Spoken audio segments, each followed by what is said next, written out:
Good day everyone! At today ang topic naman natin is all about budgeting. Particularly, Yung household household expenses budgeting. Okay, ngayon, bakit nga ba namin to gustong i-share sa inyo or bakit nga ba natin pag-uusapan to?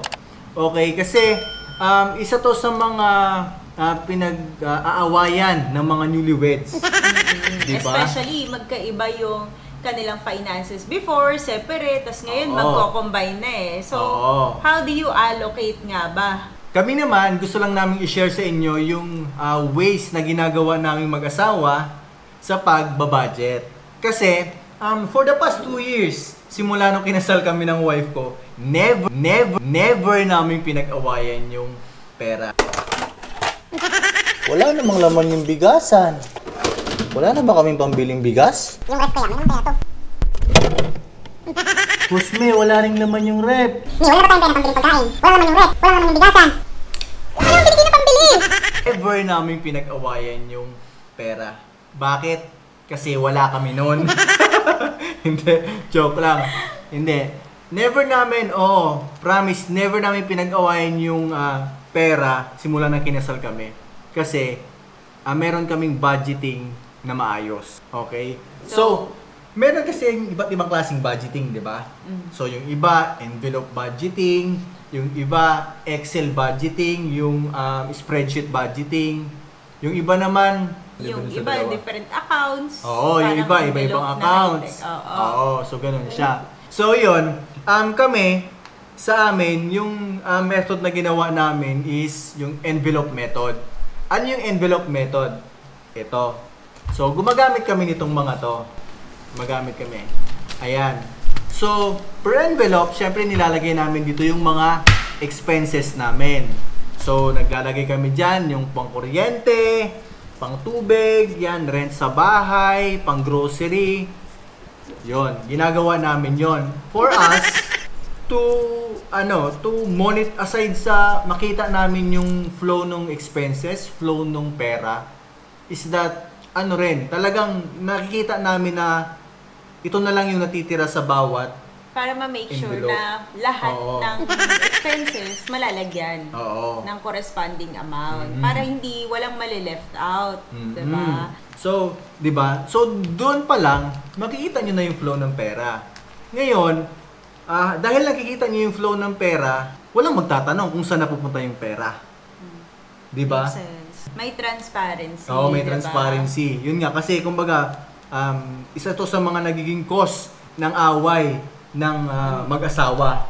Diba? Kasi parang, hoy, saan mo na naman dinala yung pera? Diba? Diba? Yung Pinang-reband ko. Pinang-reband mo? Wala pa tayong pangbayad ng kuryente, pambili ng grocery. Yung mga ganun ba? So at least, pag nakalatag na, madali niyong makita na at saka na nababudget ng maayos kung ay may panglagay pa ba ako sa travel?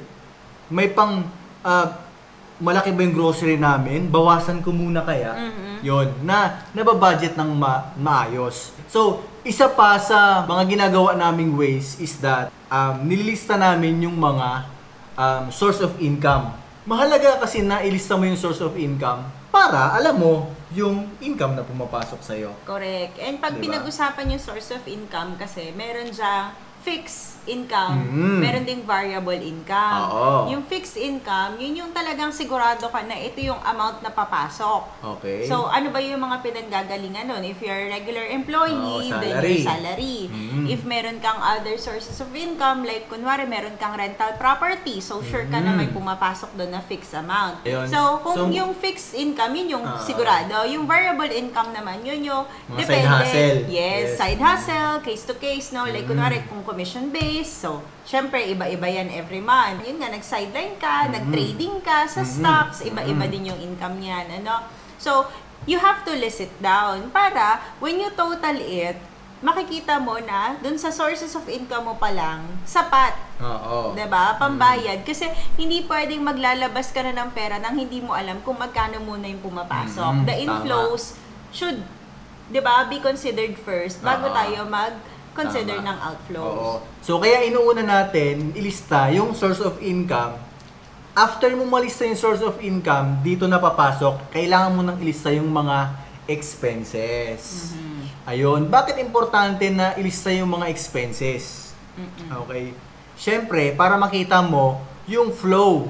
Ito ba yung nandun sa budget namin or wala? 'Di ba? Kasi merong mga unexpected expenses. Yeah. 'Di ba? Na minsan tayo pag napupunta tayo sa mall or sa grocery, 'di ba? Minsan may mga nabibili tayo na pagdating natin sa bahay, ay ba't ko ba binili 'to? Napadaan lang ako dun 'di ba? So para maiwasan natin 'yon, ilista natin ng maayos yung mga expenses so that ma-avoid natin yung mga unnecessary expenses. Para alam mo na pag pupunta ka sa grocery, ito lang yung budget mo. Mm-hmm. 'Di ba? Hindi ka mag-over budget or mag-overspend. Tama. Ganon din naman with other expenses. Like for example, if gusto nyong mag-date, Oo. 'di ba? Every month, every cut-off magde-date kayo, 'di ba? So for you to identify kung magkano ba yung kailangan mong or allowed ka na igastos para sa date nyo, 'di ba? Maganda na nailista mo muna yung mga priorities mo, yung mga non-negotiables na expenses. Tama, oo. At saka, isa pa is that maging strict kayo dun sa budget nyo. Na kapag hindi siya, out of budget siya, next month na. Sa susunod na lang. Yes. And Oo. so speaking of tracking your expenses, 'di ba? Sabi nga natin ililist down, meron tayong different tools na pwedeng gamitin. Na-mention mo nga kanina, pwede yung envelope method, meron na kami talagang yung parang book na siya na naka-envelope na sa loob, ganyan. Pwede din naman yung spreadsheet na may auto-calculate na, Excel. So, 'di ba? Oo. So marami din and may nada-download na rin sa mga App Store and Play Store Oo, na mga ngayon. different apps, 'di ba, na Tama. budgeting. Yan. Oo. So kami nga, ang gamit talaga namin ngayon, which we think is working for us, is yung envelope method pa rin. Jurassic pa rin. Oo. Oo. So, kumbaga, depende naman sa inyo kung ano yung mag-work sa inyo. No? So, ano pa yung isa sa ginagawa namin? So, nagsiset kami ng aming financial goals. Okay? Meron kaming siniset na long-term financial goals at meron kaming short-term financial goals. Okay, so ano ba yung mga example ng mga long-term financial goals natin? For example, meron tayong binabayaran ng mga investments or insurance with investment, 'di ba? So, alam naman natin na mapupunta yun for long term. Kasi hindi naman natin planong withdrawin yun anytime soon, 'di ba? So, it's part of the long term goals na rin kahit papaano kaya tayo nagbabayad para may pampuno dun sa long term. Yung long term natin is nasa part siya ng savings natin. Oo. No? Ayun, so speaking of insurance na din, so kung gusto niyo mapag-usapan natin yan, mag-comment lang kayo below at pag-uusapan natin yan. Back to the topic. Back to the topic tayo. Goals. Short-term goals. So, ano ba yung mga short-term goals natin? So, ito yung mga bagay na gusto natin ma-achieve for the next 2 years, 3 years. So, yan, nakadepende sa inyo kung ano yung definition nyo ng short term. Or maybe yung day-to-day needs mo din. Oo, diba? pwede rin yung siya. emergency fund mo. Yun, pwede rin siyang ganon. Short-term goals mo yun in terms of budgeting eh. Oo. So, ano pa yung isa? We create yung allocation of budget. So, nalista na natin kanina, di ba? Kung Oo. ano-ano yung mga expenses. Namely, Meralco, tubig, 'di ba? Bahay, kotse, pang-grocery, insurance, Travel, allowance natin, lahat. travel, date, tithes, 'di ba? Oo. So, nalista na natin lahat ng mga expenses ngayon, lalagyan na natin siya ng amount. Yes. Based doon sa inflow mo din. Oo. Syempre, you have to consider it, 'di ba? So, ngayon, pag nilagay mo na 'yun lahat, tapos ano makikita mo sa dulo? Tatlo lang 'yun.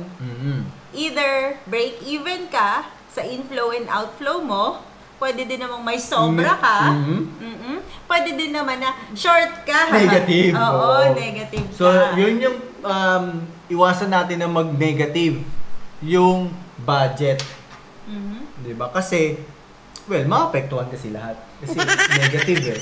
And maybe you have to look at dun sa paano ka nag-allocate ng pera. Oo. Kasi baka naman masyadong feeling na ang taas ng nilagay mo sa pang-travel. Oo. Na Pang-date. na-sacrifice.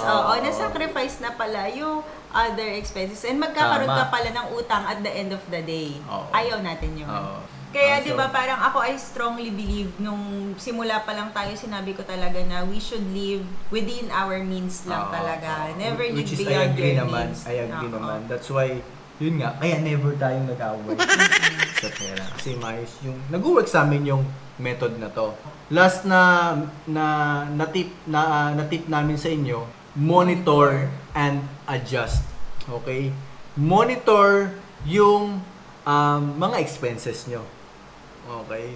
Especially yung mga unnecessary expenses. Kasi minsan, parang muscle lang yan eh.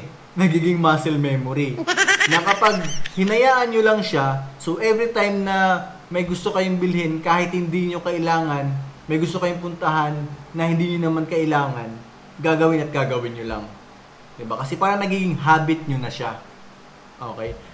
Mag-adjust. Ano ba yung adjust na sinasabi? So, ngayon, for example, yung mga subscription, Netflix. Ngayon, tanungin nyo sa sarili nyo kung kailangan nyo pa ba yun. Or, what if hindi ka talaga nakaka-uwi naman ng bahay, hindi ka nakakapag-Netflix, diba? Diba?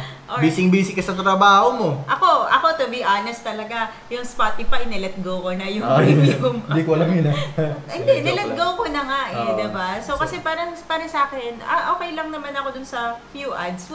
Parang, diba? Parang it's up to you diba? Which is your priority? Ano ba yung mas gusto mo? Mas magkaroon ka ng pera pa mailagay sa savings mo? Or para pambayad ng iba't ibang subscription? Especially kung kunwari sabi mo nga Netflix, talking about Netflix, may Netflix ka na, meron ka pang Prime Video, may Disney ka pa, meron ka pang drama, iba-iba, diba? So sobrang dami. Excessive. So ngayon, yun, pwede mong mag-adjust ka ng mga expenses mo. At kung hindi mo naman din kailangan ng internet, pwede naman mag-prepaid ka na lang, mag-register ka na lang yung mga promo. Saka bukod doon sa internet, diba, for example, may mga expenses tayo na hindi naman staple, hindi sila every month. So, for example, this month lang, meron kang extra expense. Pero before, planchado na yung budget mo So, anong gagawin mo ngayon? Mag-umutang ka para meron kang pambayad doon? Hindi. Diba? So, you have to adjust yung mga other expenses mo. Alam mo na, in 3 months time, magkakaroon ka ng magpapasko. Or mag-anniversary kayo.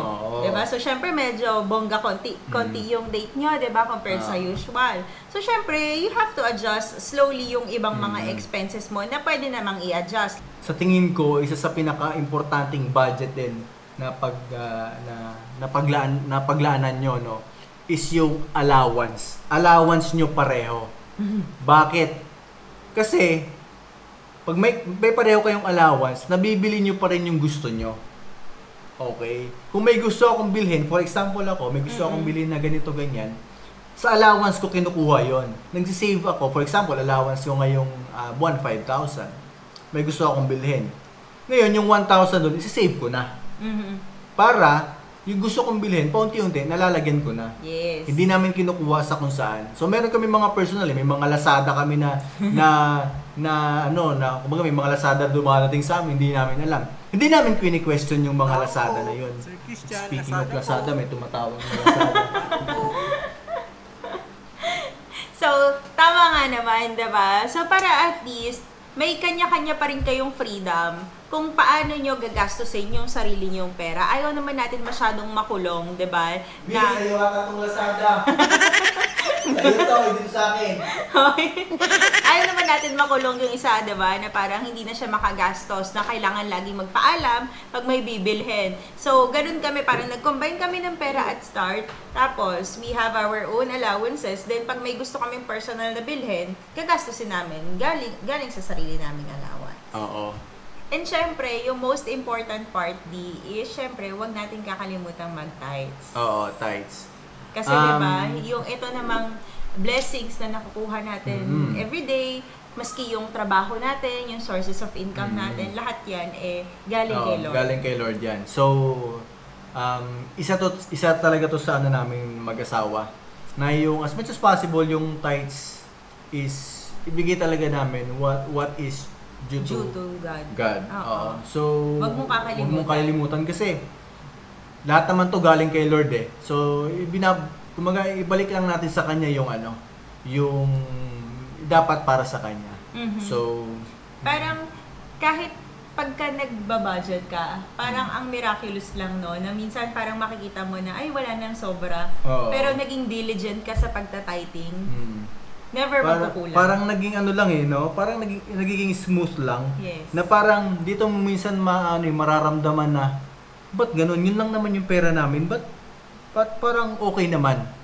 Parang walang pagkukulang na nangyari. Yes. Ayun guys, at yun lang yung ma-share namin sa inyo at hopefully nakatulong to sa inyo. At ayun, katulad ng sinabi namin kanina, tingnan nyo yung mga ways sa pagbabudget kung ano yung magiging applicable sa inyo. Yeah. Kasi iba-iba naman yan. Kung saan kayo magkakasundong mag-asawa. Pag-usapan nyo ng maigi. Okay?